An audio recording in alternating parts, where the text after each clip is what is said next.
तो हम लोग बात कर रहे थे सांख्यिकी की, जिसमें हमें आज जानना है कि माध्य क्या होता है और माध्यिका क्या होता है। तो बेसिकली माध्य तो बहुत आसान है, कुल पदों का योग कर लो और जितनी उनकी संख्या उनसे भाग दे दो, माध्य आ जाता है। कई बार जब बारंबारता दी रहती है तो फार्मूला हो जाता है x बार बराबर सिग्मा fx बटे सिग्मा f। जो सिग्मा f होता है वो ही संख्या के बराबर भी होता है। लेकिन माध्यिका के लिए क्या होता है, माध्यिका में सबसे पहले हम क्या करते हैं, जो आंकड़े दिए होंगे उनको हम क्या करेंगे, आरोही या फिर अवरोही क्रम में लिख लेंगे। उसके बाद में आंकड़ों की संख्या को देखेंगे कि अगर उनकी संख्या विषम है तो फार्मूला हो जाएगा n+1 बटे 2 वां पद, और जब आंकड़ों की संख्या सम होगी तो माध्यिका के लिए फार्मूला हो जाएगा n बटे 2 वां पद प्लस n बटे 2 प्लस 1 वां पद बटे 2। तो अभी ये मान लीजिए आंकड़े ऐसे दिए हों कि कोई टेबल फॉर्म ना हो, मतलब वर्गीकृत ना हो। वर्गीकृत तो यहाँ भी नहीं है, मतलब बारंबारता दी गई हो, आंकड़ों की क्या दी गई हो, बारंबारता। तो इसमें देखो कहीं पे f दिख रहा है, नहीं दिख रहा ना, लेकिन f जो होता है वो सिग्मा f जो होता है वो n के बराबर ही होता है। देखो यहाँ पर n था, यहाँ पे हमने सिग्मा f लिखा ना, तो सिग्मा f जो होता है वो भी क्या होता है, n होता है। अब यहाँ पे देखिए एक क्वेश्चन है, लेकिन ये दिया हुआ है किसमें, टेबल के फॉर्म में, सारणी के रूप में। इसकी माध्यिका कैसे निकाली जाएगी इसको हमें जानना है। इसके पहले हम लोगों ने बिना टेबल वाले फॉर्म को हम लोग जान चुके हैं। अब देखो कैसे किया जाएगा। सबसे पहले इसमें टेबल खड़ी खड़ी बनाई जाएगी, एक तरफ x की और एक तरफ f की, जिसमें x जो है वो क्या है, आंकड़े हैं। क्या है, आंकड़े। और मतलब जो भी पद दिए हैं ये समझो क्या है, ये पद है। और ये f क्या है, ये बारंबारता है। क्या है, बारंबारता। तो सबको हम लिख लेंगे इसमें। देखो पहला पद क्या है, 3 है, दूसरा 4, फिर 6, फिर 8, फिर 12, 5 पद है ना, 1 2 3 4 5। अब इनकी बारंबारता, 3 की बारंबारता कितनी है, 2, 4 की 5, फिर 6 की 4 और 8 की 5 है, फिर उसके बाद 12 की 3 है। अब देखो कैसे होता है इसको जानेंगे। इस तरीके से जब सवाल टेबल के रूप में दिया हो तो सबसे पहले हमको संचयी बारंबारता निकालना होता है। क्या निकालना होता है, संचयी बारंबारता। संचयी बारंबारता कैसे निकलती है उसको जान लीजिए। संचयी बारंबारता को हम लोग CF भी लिख सकते हैं, कॉम्युलेटिव फ्रीक्वेंसी। CF मतलब कॉम्युलेटिव फ्रीक्वेंसी। कैसे निकलेगी समझो, एक बार में समझ में आएगा। पहली जो बारंबारता दी हो उसको ऐसे लिख देना 2। दूसरे में जब लिखना हो तो इसको जोड़ करके, क्या करके, जोड़ करके फिर यहाँ लिखो। 2 में 5 जोड़ा कितना हो गया, 7। अब तीसरे का 7 में 4 को जोड़ करके, 7 4 11, 11 में 5 को जोड़ करके, 11 5 16, 16 में इस 3 को जोड़ करके, 16 3 19। मतलब ये हो गया कि अगर हम सिग्मा f करेंगे, मतलब f को जोड़ेंगे तो ये भी हमारा 19 ही आएगा, चाहे देख लो जोड़ के।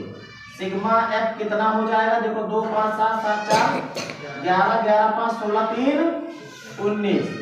क्योंकि जो कॉम्युलेटिव फ्रीक्वेंसी में सबसे लास्ट में आता है, जो संचयी बारंबारता में सबसे लास्ट में आता है, वही इसका योग भी होता है। जो ये सिग्मा f है इसी को n कहते हैं। क्या कहते हैं, n। n यहाँ पर कितना है, 19 है। मतलब आंकड़ों की संख्या कितनी आ गई, आंकड़ों की संख्या 19 है। अब जब n 19 है तो ये कैसी संख्या है, विषम संख्या है। अब हमने जो फार्मूला लिखा है विषम संख्या के लिए, देखो ये है, तो इसकी माध्यिका कैसे निकलेगी, माध्यिका बराबर हो जाएगा n+1 बटे 2 पद। n की जगह कितना लिखोगे, 19, 19 प्लस 1 बटे 2 है ना। देखो वहाँ पद 19 में कितना हो जाएगा, 20 बटे 2 वहाँ पद, 2 दहम 20।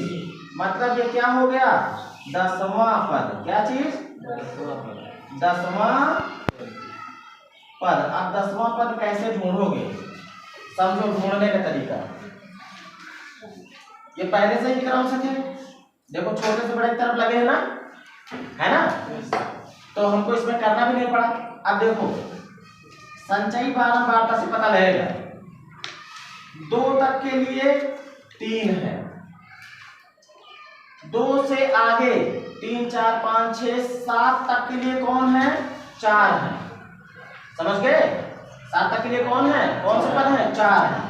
और 7 से आगे 8 9 10 और 11 तक के लिए कौन है, 6 है। अब 11 से आगे 12 13 14 15 16 तक के लिए कौन है, 8 है। कौन है, 8। और 16 के आगे 17 18 19 तक के लिए कौन पद है, 12। बात समझे। दरअसल ये संचयी बारंबारता ही बता देती है कि कौन सा पद कितनी बार आया है और कहां तक आया है।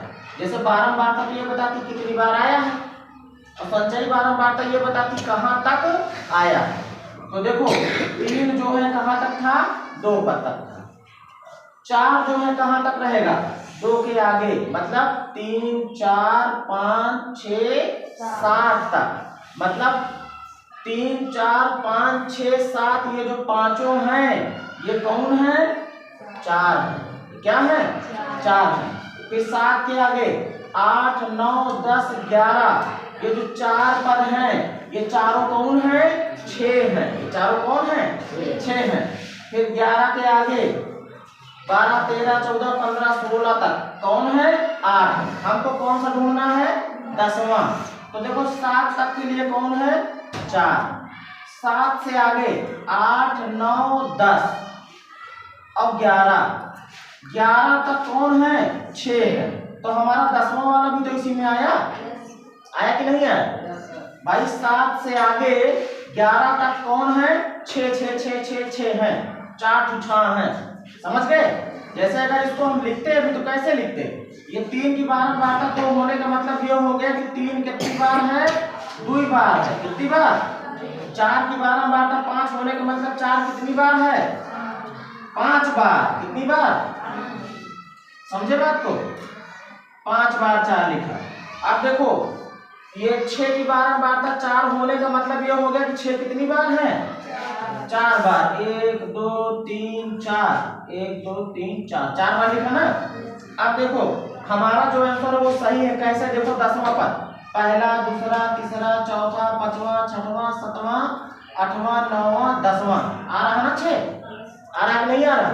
इसका मतलब कि हम संचयी बारंबारता से भी पता कर सकते हैं। संचयी बारंबारता में 7 के आगे 8 9 10 11 तक कौन पद है, 6 पद। देखो 11 तक 6 वाले ही है ना, ये है कि नहीं। तो हमारा आंसर हो गया कौन, 6। क्लियर बात।